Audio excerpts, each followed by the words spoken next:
High atop one of the hills which ring the teeming metropolis of Gotham City, a large house rears its bulk against the dark sky. Outwardly, there's nothing to distinguish this house from many others. But deep in the cavernous basements of this house, in a chamber hewn from the living rock of the mountain, is the strange, dimly lighted, mysteriously secret Bat's Cave, hidden headquarters of America's #1 crime fighter, Batman. Yes, Batman, clad in the somber costume which has struck terror to the heart of many a swaggering denizen of the underworld. Batman, who even now is pondering the plans of a new assault against the forces of crime. A crushing blow against evil in which he will have the valuable aid of his young, two-fisted assistant, Robin, the Boy Wonder.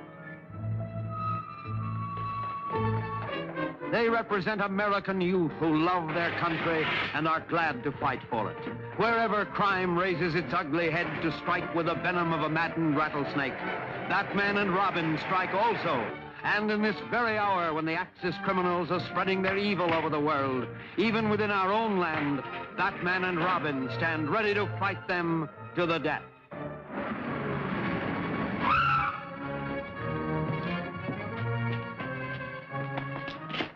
These boxes are usually locked. I know it. Captain Arnold, please.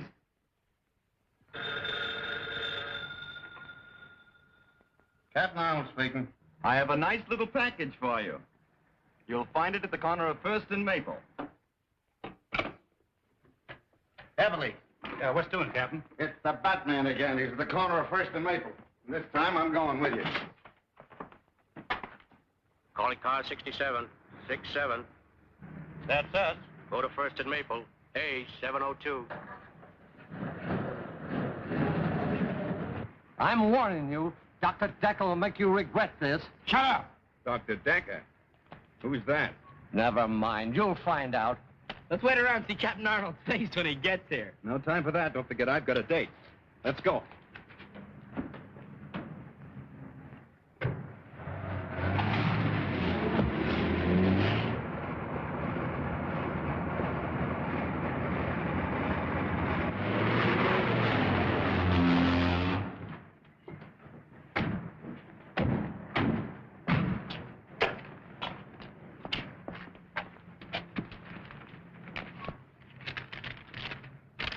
You'll recognize these as the last two men of the Collins gang.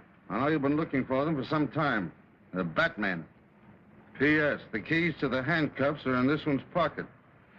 Well, it looks as though the Batman has done you boys another favor. Yeah. You ought to put him on a force. You find him. I'll put him on.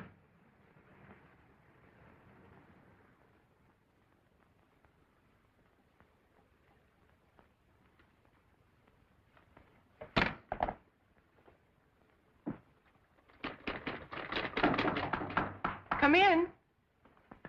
Hello, Linda. Hello. I'm just finishing up. I won't be a minute. Oh, no hurry. I'll just relax a moment. It may settle my nerves. Listen, will you keep your hands out of there? You've had your usual busy day, I suppose. Yep. Up at the crack of noon, a brisk walk to the corner, and then the club for a rugged afternoon of gin rummy. Maybe you'll be too tired to go with me tomorrow to meet Uncle Martin. No, I'll be right with you. Thanks. Oh, it'll mean so much to him to know that he still has his friends despite all that trouble he was in. Only do me a favor. Let's not start too early. I'm always tired in the morning. All right.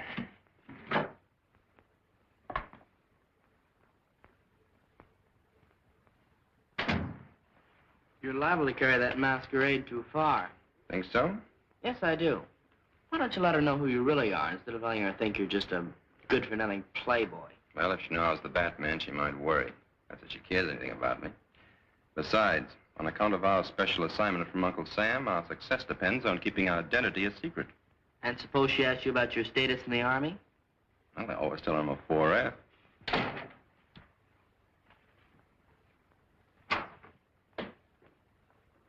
That was fast. Well, I don't keep people waiting like someone I know. Read all about it. Read all about the Batman. Captures Collin gang. Extra, extra. Hey, boys, paper. Oh. Extra. The Batman is certainly marvelous, isn't he? Oh, I think he's a show-off. Oh, everybody that does anything is a show-off to you. I can do things, too. I'll show you. I'll call for you tomorrow and take you to meet your uncle no matter how early you want to leave, even if it's before noon. It's nice of you to make such a terrific sacrifice on my account.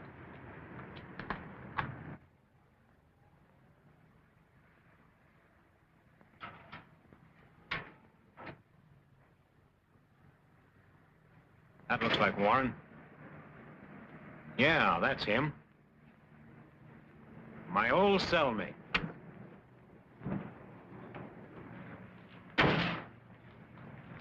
Hi, Marty, old boy. Why, hello, Foster. I don't...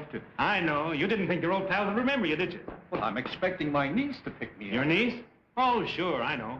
That's what we came to tell you. She couldn't make it. We're going to take you to her. Come on.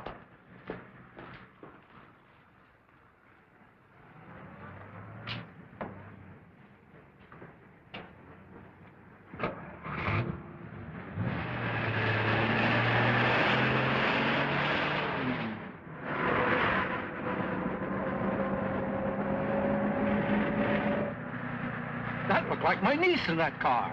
You're seeing things, Marty. Stop the car. Pipe down, Marty. You're going with us. Now sit back and relax. Why, what do you want from me? You'll find out soon enough. Has Mr. Warren left already? Yes, ma'am. 2 men met him and they drove off in a black sedan. Thank you. He drove away with some men in that black sedan we passed back on the road. We'll get in. We'll catch him before he gets back to town. Get going, Alfred. Very good, sir. I can't understand why Uncle Martin didn't wait for us.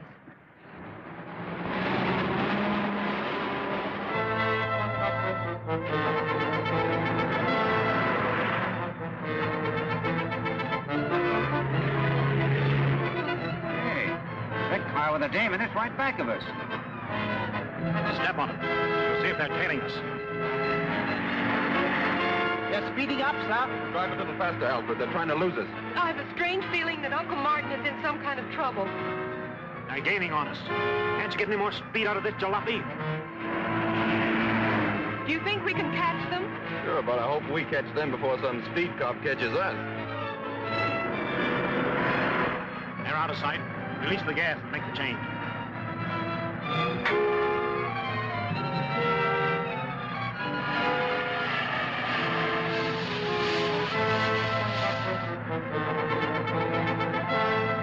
Hold everything. I'm going to turn around.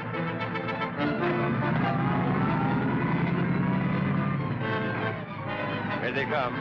Get down. They passed us. Didn't give us a tumble. Well, let them try to figure that one out. They've disappeared, sir. No side roads. They just seem to have vanished. Well, Linda, I guess your uncle wasn't interested in seeing us. I can't understand his actions. Well, I guess the only thing to do is to go back to the hospital and wait for him to phone me. Yeah, and find out how he did that disappearing act. I'd like to pull it sometime when my creditors are after me.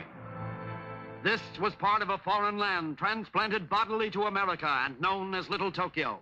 Since a wise government rounded up the shifty-eyed Japs, it has become virtually a ghost street where only one business survives, eking out a precarious existence on the dimes of curiosity seekers. Now, this exhibit, my friend, was created by artists that know. Artists who have created some of the finest wax exhibits in all of England and France. Now, the price of admission is only 10 cents, plus 1 cent tax for Uncle Sam.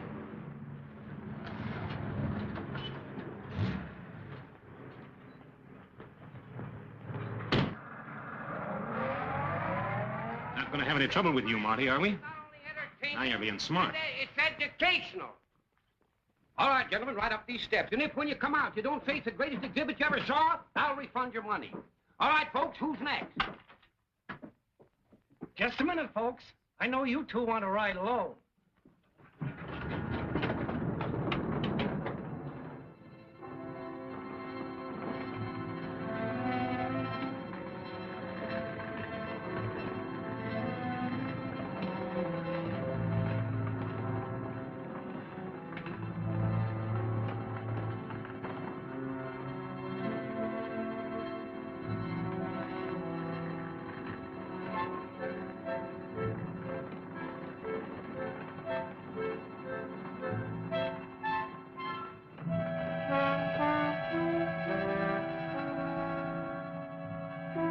of the line, Marty.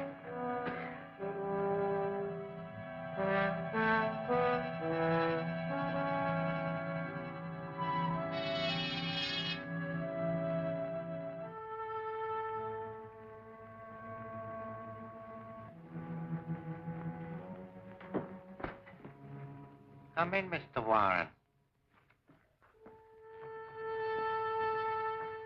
The League of the New Order extends a cordial welcome to an honored guest.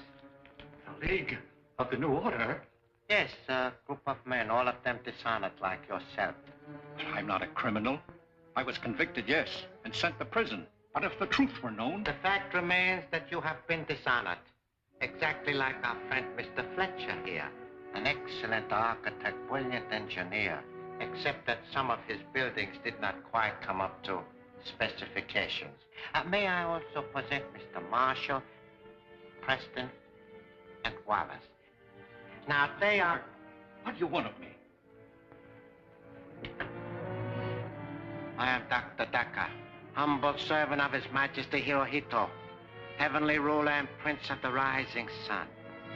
By divine destiny, my country shall destroy the democratic forces of evil in the United States to make way for the new order. An order that will bring about the liberation of the enslaved people of America. Each of these men, dishonored by your corrupt form of government, is a specialist in his line and have been especially selected by me to execute the orders I received from Tokyo. We need an industrialist to round out our circle. That is why I've selected you. If you cooperate with us willingly, you shall share in the glorious victory soon to be ours. And if I refuse? You have no choice but to accept. You will work with us or be compelled to work for us. Therefore, it should be very plain to you that you should be willing to help serve my glorious emperor. Listen, Dacca, for whatever your name is, I owe my allegiance to no country or order but my own. I'm an American first and always, and no amount of torture conceived by your twisted oriented brain will make me change my mind. But you are laboring under a great misapprehension. I do not believe in anything so barbaric as torture. Well,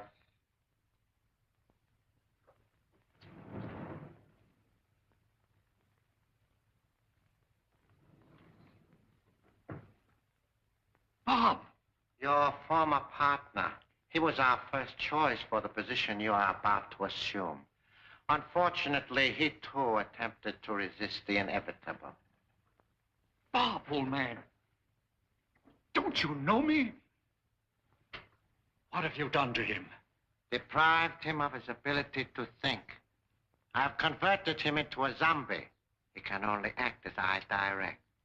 You will notice the metal headpiece from which a wire leads to the spine. Now, Mr. Warren, I would like you to look at this special microphone, the only means of communication with the zombie. When I speak into it, this slave gets the impulses through the headpiece and obeys my wishes. By this means, I have him carry out my orders no matter how far he is from me. Interesting, isn't it?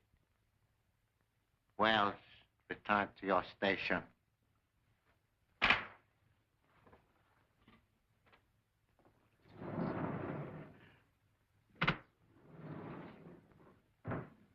Now, what is your answer?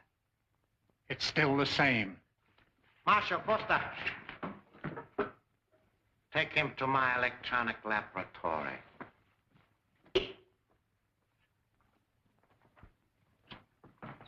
Patton Jones, the door.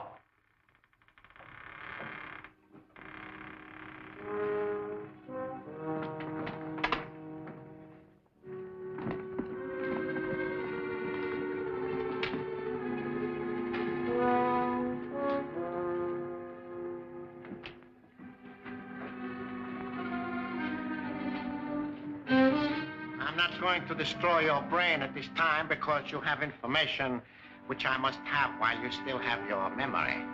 I'll tell you nothing. Fletcher, serum. Have you ever heard of the truth serum, Mr. Warren? It's one of the New Order's favorite weapons. Hold him. Mr. Warren, you were one of the men who endowed the Gotham City Foundation. Therefore, you should be able to give me the information which I need.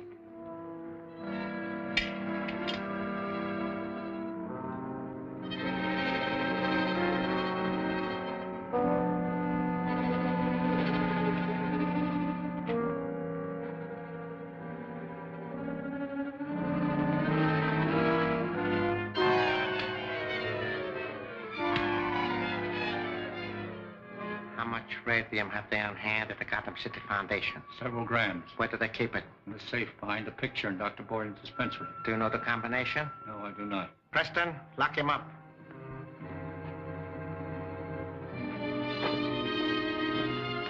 Fortunately, I do not have to have the combination. But how are we going to crack it? What do you want that radium for?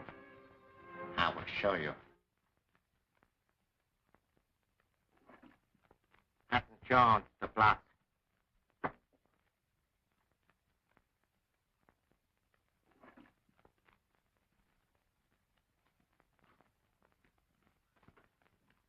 Gentlemen, this is the new order, secret weapon. Marshal, give me a capsule.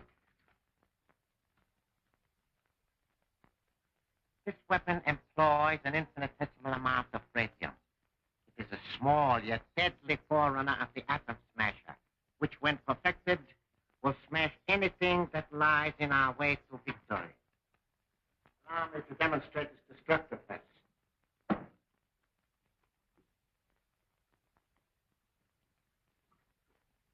Place it and return to your station. I would step over this way, gentlemen, if I were you. Foster, I want you particularly to see this. There are several adjustments for power on this weapon. However, the weakest will suffice for this operation. Preston, step back and observe. Now watch what happens to that solid block of cement.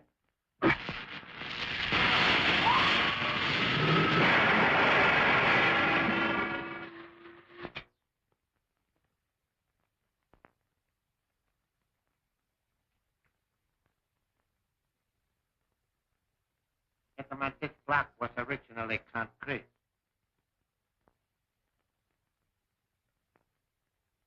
What? Yes. Now you understand why I must have more radium. Why, sure. With more radium, we can build a weapon bigger than that gun. Exactly. We can build a lethal mechanism so destructive as to make retaliation by the United Nations impossible.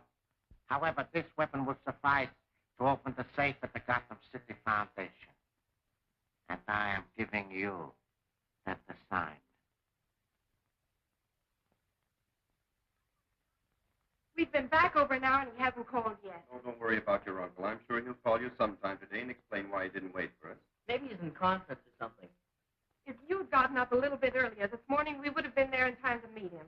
From now on, I'm turning over a new leaf. I'm going to be very dependable. Seems to me I've heard that line before. Well, this time I mean it. You just tell me what to do and I'll do it. All right. The first thing both of you can do is to get out of here and let me get my work done. Dr. Borden's going to be here any minute, and I've got an awful lot of typing to do. Never mind the details. We can take a hand. Wait, I got an idea. Why not call the prison? Maybe the guard there knows who the men were that met your uncle. Why, that's a splendid idea. See, I'm beginning to be dependable already. Oh, I don't mind robbing the safe, but what have we got to take this zombie with us for? One reason is he's strong as a bull. Another is that Dacker can switch on that magic eye and watch him. Us, too, if we're close enough to him. I'm afraid we're going to double-cross him, is he? He's probably got that set focused on us right now. Thank you very much. The guard doesn't know who the men were. Well, there goes that idea. Well, we better get out of here and let Linda get her work done. Goodbye for now. Bye-bye. Everything's on schedule. There goes Brennan with the truck.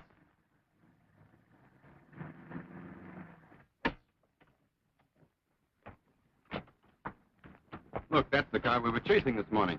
Sure looks like it. Those three men just alighted from it, sir. And Martin Warren isn't with them. Come on, I have an idea. The Batman should look into this. And don't forget Robbins. Alfred, drive into that alley and put the top up. Yes, sir.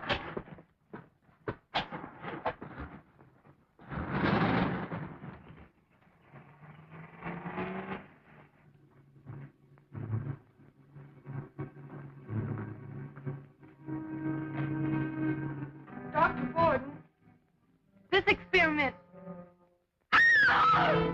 Take her in the other room.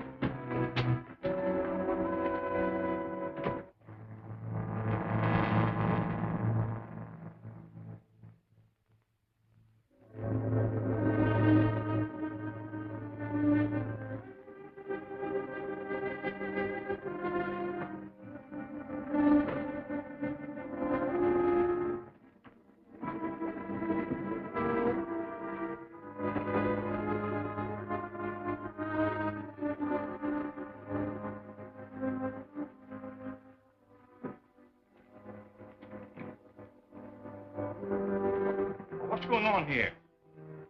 Why, Dr. Hayden, my old colleague. What are you doing here? Ah!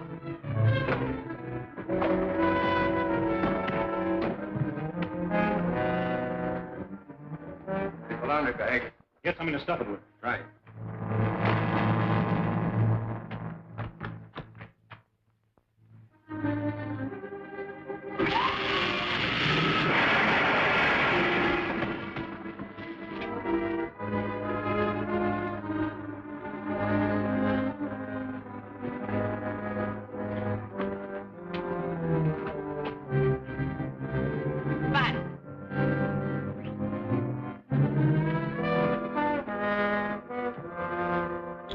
Let's get out of here. Right.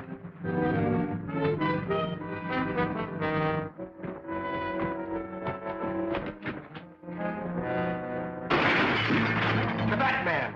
Come on.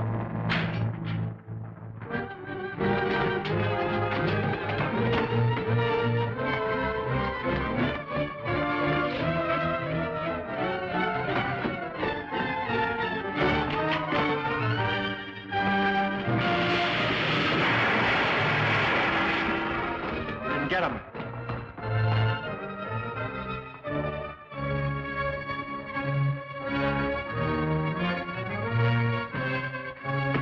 Behind the chimney.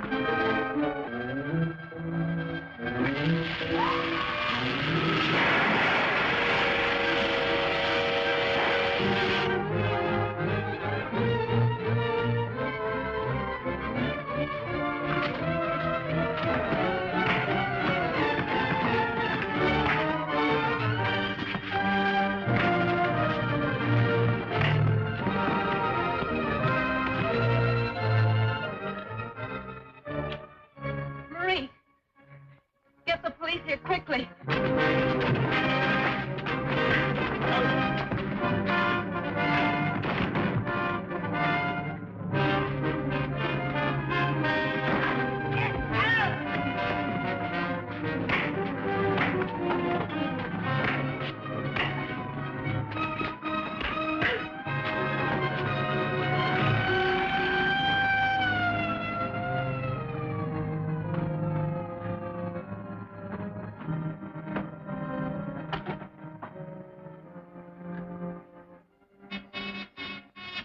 Section 1, go ahead. Dr. Dacker, the cops are heading for the hospital. You get the radio. Yeah? I got the stuff. It's in the truck. I'm starting back now. Return at once.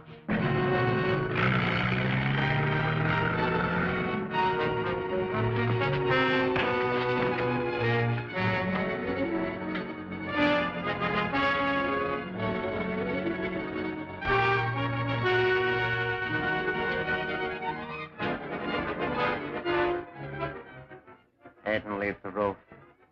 Head and leave the roof.